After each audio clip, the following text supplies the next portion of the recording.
medyo frustrated. Kasi nga, Parang ang dali mag-transfer. oo ngayon, ano? pare, matapos yung, matapos yung ganitong, malaman mo, after a month, naandun na. Di ba? So parang, ganun nakadali. Ganun naka-easy for them to transfer. Parang,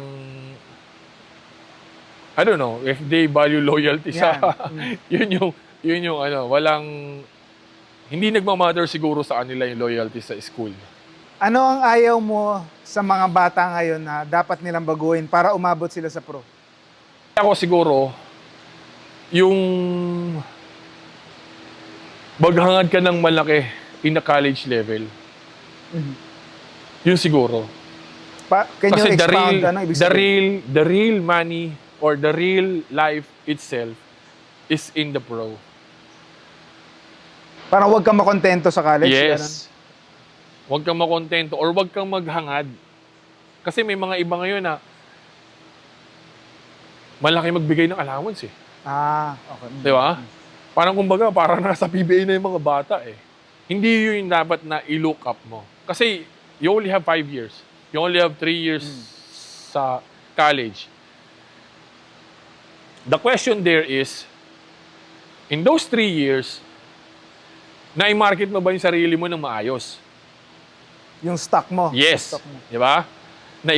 Kumbaga, yung value mo as a basketball player, qualified ba on being drafted and excel in the pro? Di ba?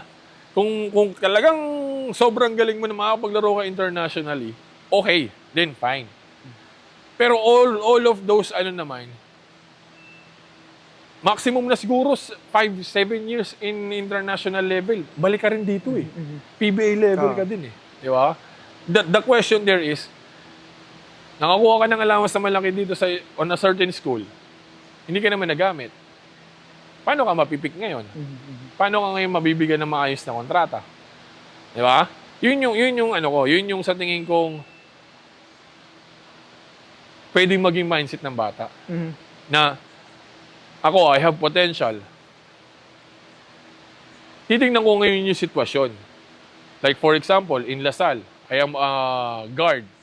Tapos maraming ka... You have Jacob, you have security Baklaan. agency. Di ba? You have Jacob, you have Baklaan.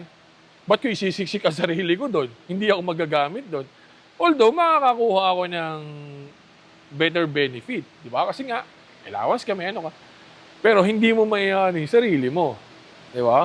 Kung ikaw, pwede ka maging lead guard, lead center or forward, then okay. 'Di ba? Kasi hindi mo maiaano ang value mo sa basketball kung hindi ka naglalaro. Ganun lang kadali 'yon. Paghirapan mo muna yung mo, na tumaas yung value mo, para rin kaming stocks market eh, 'di ba? Junmar is the one on top. O syempre lahat ng naka Junmar. Nandun na yung mga sunod-sunod na mga pangalan, di ba? So, ganun, kumbaga, ganun dapat ang approach mo sa buhay. Kasi nga, hindi naman magtatapos in college level eh. In the previous draft, there are some names na kilala pa eh, pero hindi na-pick eh. Di ba? Kasi nga, hindi nila na-market ng maayos yung pangalan nila. To the maximum. Parang, To the maximum, sige, pwede natin kuhanin to. Di ba? Pwede to dito sa position natin. Di ba? Yung mga ganong instances na mako-consider ka ng mga boss, ng mga coaches, na, ay, pwede to sa atin. Pwede itong pahinugin. Pwede itong Doon napapasok ngayon.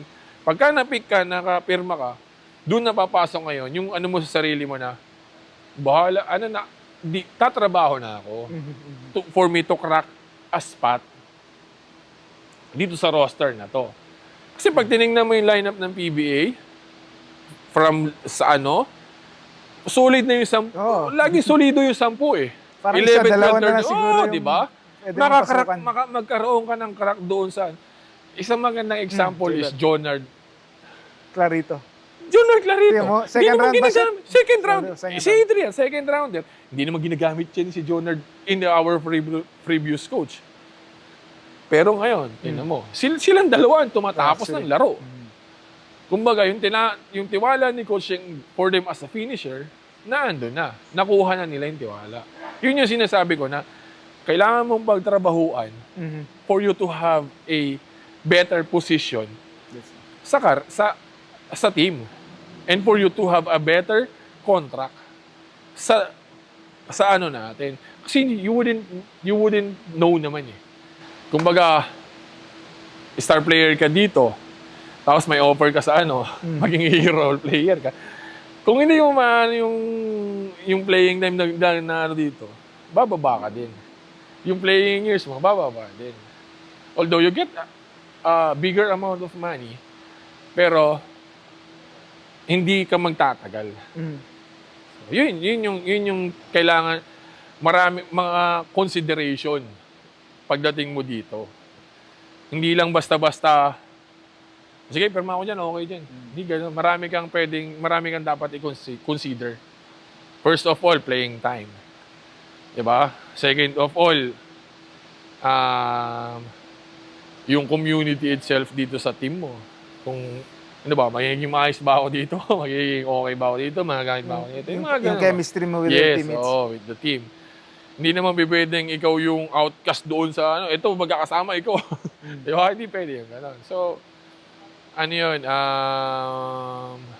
yun yung mga consideration mo sa career mo naman.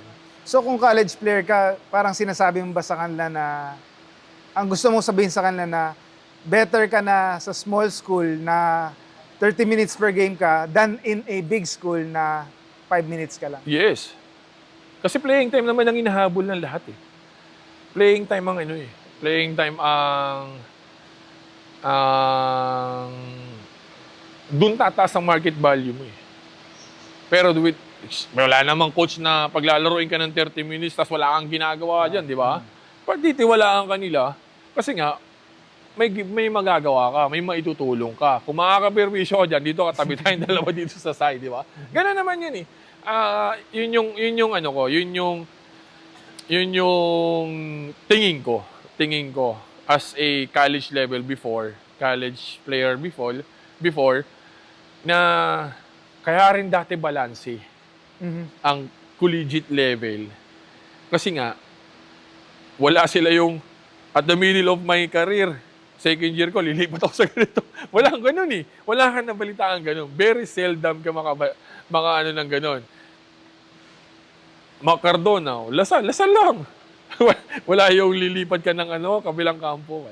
Walang masyadong ganun. Siguro